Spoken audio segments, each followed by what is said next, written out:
2022 बस आने ही वाला है।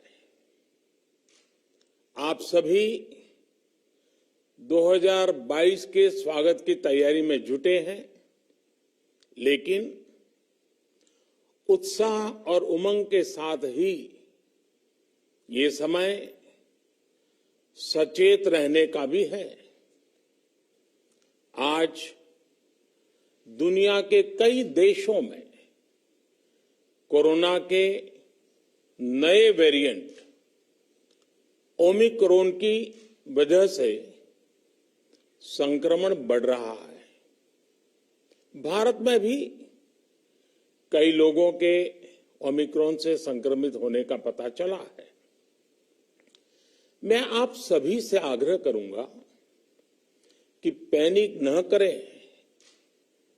हां, सावधान रहें, सतर्क रहें, मास्क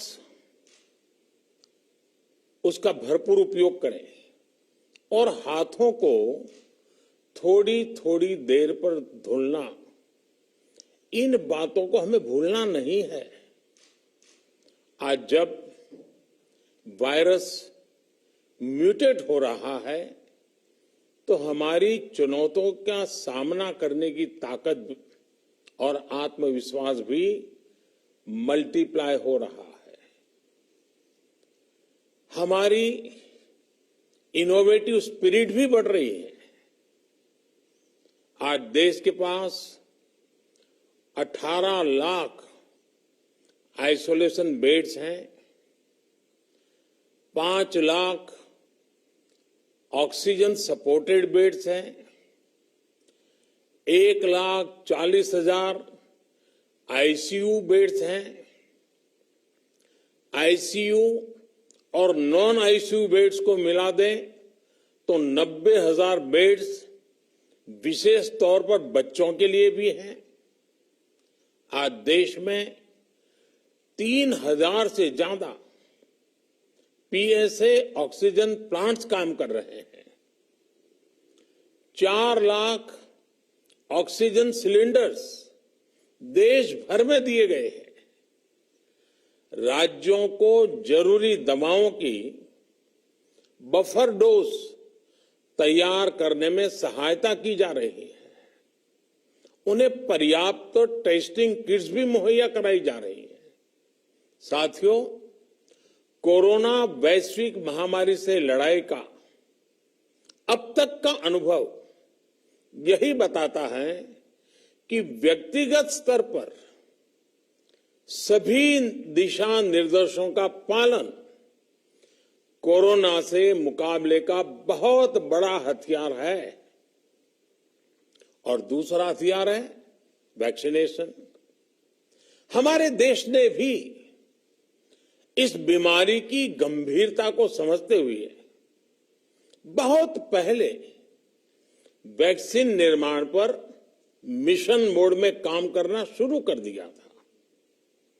वैक्सीन पर रिसर्च के साथ साथ ही approval processes, supply chain, distribution, training, IT support system, certification पर भी हमने निरंतर काम किया।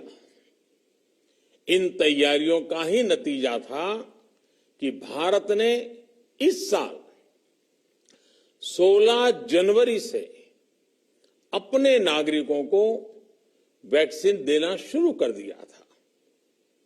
ये देश के सभी नागरिकों का सामूहिक प्रयास और सामूहिक इच्छा शक्ति है कि आज भारत 141 करोड़ वैक्सीन डोज के अभूतपूर्व और बहुत मुश्किल लक्ष्य को पार कर चुका है। आज भारत की वयस्क जनसंख्या में से 61% से ज्यादा जनसंख्या को वैक्सीन की दोनों डोज लग चुकी है। इसी तरह वयस्क जनसंख्या में से लगभग 90% लोगों को वैक्सीन की एक डोज लगाई जा चुकी है। आज हर भारतवासी इस बात पर गर्व करेगा कि हमने दुनिया का सबसे बड़ा, सबसे विस्तारित और कठिन भौगोलिक स्थितियों के बीच इतना सुरक्षित वैक्सीनेशन अभियान चलाया। कई राज्य और विशेष तौर से टूरिज्म की दृष्टि से महत्वपूर्ण राज्य जैसे गोवा, उत्तराखंड, हिमाचल जैसे राज्यों ने 100% सिंगल डोज वैक्सीनेशन का लक्ष्य हासिल कर लिया है। आज देश के दूर सुदूर गांवों में जब 100% वैक्सीनेशन की खबरें आती हैं तो मन को संतोष होता है। यह प्रमाण है हमारे हेल्थ सिस्टम की मजबूती का, हमारी टीम डिलीवरी का,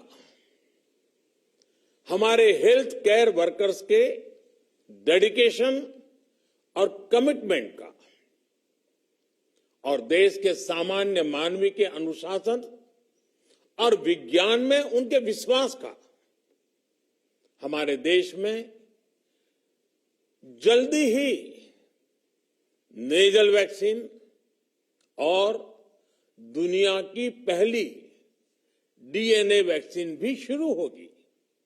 साथियों, कोरोना के खिलाफ भारत की लड़ाई शुरू से ही वैज्ञानिक सिद्धांतों, वैज्ञानिक परामर्श और वैज्ञानिक पद्धति पर आधारित रही है।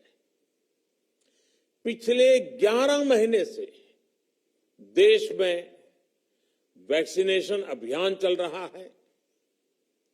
देशवासी इसके लाभ भी महसूस कर रहे हैं। उनकी रोजमर्रा की जिंदगी सामान्य हो रही है। आर्थिक गतिविधियां भी दुनिया के कई देशों की तुलना में उत्साहजनक रही हैं। लेकिन साथियों, हम सभी जानते हैं कि कोरोना अभी गया नहीं है। ऐसे में सतर्कता बहुत जरूरी है। देश को सुरक्षित रखने के लिए, देशवासियों को सुरक्षित रखने के लिए हमने निरंतर काम किया है। जब वैक्सीनेशन शुरू हुआ तो उसमें भी वैज्ञानिक सुझावों के आधार पर ही ये तय किया गया कि पहली डोज किसे देना शुरू किया जाए, पहली और दूसरी डोज में कितना अंतराल हो, स्वस्थ लोगों को कब वैक्सीन लगे, जिन्हें कोरोना हो चुका है उन्हें कब वैक्सीन लगे, और जो कोमॉर्बिडिटी से ग्रस्त हैं उन्हें कब वैक्सीन लगे। ऐसे निर्णय लगातार किए गए और ये परिस्थितियों को संभालने में काफी मददगार भी साबित हुए हैं। भारत ने अपनी स्थिति परिस्थिति के अनुसार भारत के वैज्ञानिकों के सुझाव पर ही अपने निर्णय लिए हैं। वर्तमान में ओमिक्रॉन की चर्चा जोरों पर चल रही है। विश्व में इसके अनुभव भी अलग अलग है, अनुमान भी अलग अलग है। भारत के वैज्ञानिक भी इस पर पूरी बारीकी से नजर रखे हुए हैं, इस पर काम कर रहे हैं। हमारे वैक्सीनेशन को आज जब 11 महीने पूरे हो चुके हैं तो सारी चीजों का वैज्ञानिकों ने जो अध्ययन किया है और विश्व भर के अनुभवों को देखते हुए आज कुछ निर्णय लिए गए हैं। आज अटल जी का जन्मदिन भी है, क्रिसमस का त्योहार भी है, तो मुझे लगा कि इस निर्णय को आप सबके साथ साझा करना चाहिए। साथियों, 15 साल से 18 साल की आयु के बीच के जो बच्चे हैं, अब उनके लिए देश में वैक्सीनेशन प्रारंभ होगा। 2022 में 3 जनवरी को सोमवार के दिन से इसकी शुरुआत की जाएगी।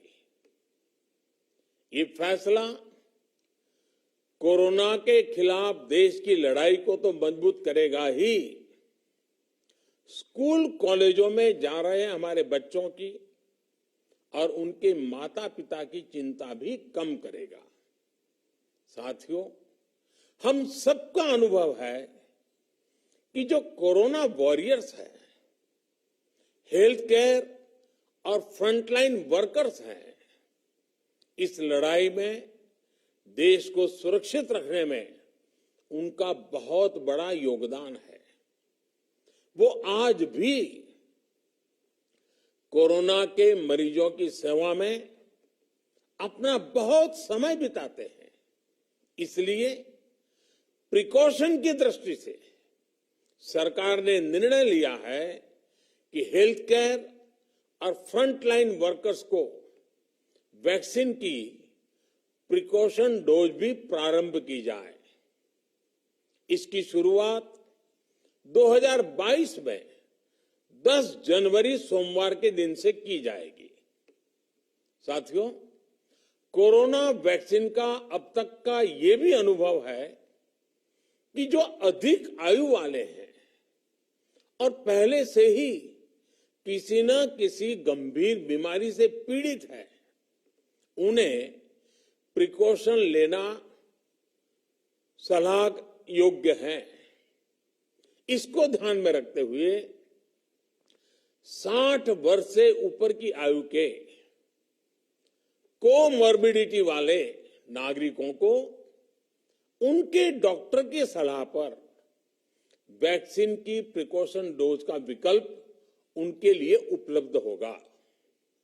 ये भी 10 जनवरी से प्रारंभ होगा। साथियों, मेरा एक आग्रह है कि अफवाह, भ्रम और डर पैदा करने के जो प्रयास चल रहे हैं, उनसे बचना चाहिए। हम सभी देशवासियों ने मिलकर अब तक दुनिया का सबसे बड़ा वैक्सीनेशन अभियान चलाया है। आने वाले समय में हमें इसको और गति देनी है और विस्तार देना है। हम सभी के प्रयास ही कोरोना के खिलाफ इस लड़ाई में देश को मजबूत करेंगे। आप सबका बहुत बहुत धन्यवाद।